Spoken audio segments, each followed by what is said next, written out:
Hi viewers, I'm your Dr. Kola.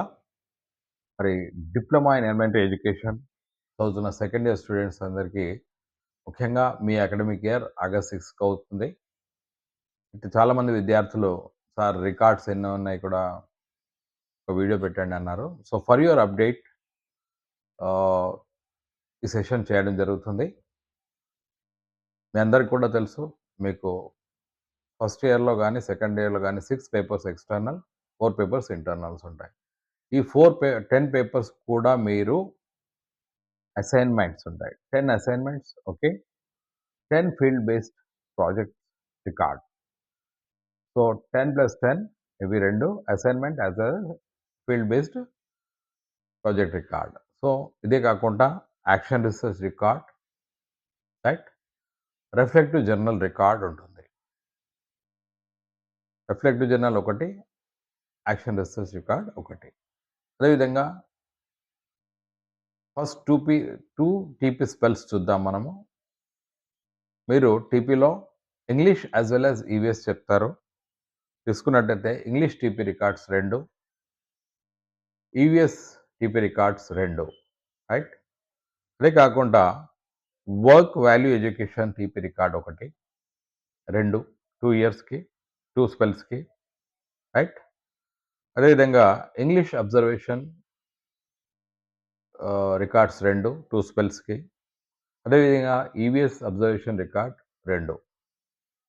కాకుండా మీరు మరి 2 సార్లు మీరు ఫస్ట్ 5th క్లాస్ చెప్తున్నారు కాబట్టి 40 డేస్ వెళ్తున్నారు కాబట్టి ప్రతి 20 డేస్కి మీరు స్కోలాస్టిక్ అచీవ్మెంట్ టెస్ట్ పెడతారు. సాట్ అంటాము లేదా సీసీ రికార్డ్ అంటాం.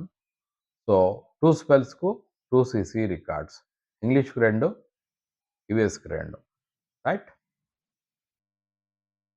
ఎందుకంటే మనం ఫస్ట్ 2 టీపీస్లో ఫస్ట్ 5th చెప్తున్నాం. సో ఈ విధంగా ఫస్ట్ సెకండ్ స్పెల్ కలిసి కామన్గా ఇన్ని రికార్డ్స్ ఉంటాయి. థర్డ్ స్పెల్కి వచ్చి మనము ఎలెక్టివ్ తీసుకుంటాం. మ్యాథమెటిక్సా, సైన్సా, సోషలా ఒకటే ఉంటుంది, రైట్. దానికి సంబంధించిన టీపీ రికార్డ్ ఒకటి, దానికి సంబంధించిన అబ్జర్వేషన్ రికార్డ్. ఒకవేళ మీరు మ్యాథ్స్ తీసుకున్నారనుకుంటే మ్యాథ్స్ టీపీ 20 డేస్ చేస్తారు కాబట్టి దాని టీపీ రికార్డ్ ఒకటి. అదేవిధంగా మీరు మీ యొక్క ఫ్రెండ్ని అబ్జర్వ్ చేస్తారు, కోటరీని అబ్జర్వ్ చేస్తారు, దాని అబ్జర్వేషన్ రికార్డ్ ఒకటి, రైట్. ఇదే కాకుండా దాని స్కోలాస్టిక్ అచీవ్మెంట్ రికార్డ్ ఒకటి, రైట్. ఇవి కాకుండా work and value education record, yoga and physical education record కూడా మీరు సబ్మిట్ చేయాల్సి ఉంటుంది.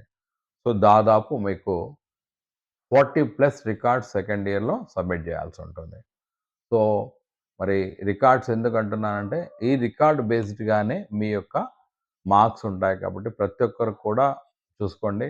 ముఖ్యంగా విద్యార్థులు గవర్నమెంట్లో చదువుతున్నా, ప్రైవేట్లో చదువుతున్నా మరి రికార్డ్స్ అన్ని సబ్మిట్ చేయాలి. Record is for the record purpose. మీరు వితౌట్ రికార్డ్ ఎక్కడ మార్కులు వేసినా కూడా అది వ్యాలిడ్ కాదు. కాబట్టి మీరు రికార్డ్ సబ్మిట్ చేయండి. ఎందుకంటే records will preserve for 3 to 5 years. కాబట్టి ప్రతి ఒక్కరూ మీ కాలేజీలో చెప్పి మరి మీ రికార్డ్ సబ్మిట్ చేయండి. తద్వారా మీ మార్క్స్ రికార్డ్ చేసుకోండి. Hope that the second year trainees will be finding this video useful. Signing off, Dr. Kola. Bye bye.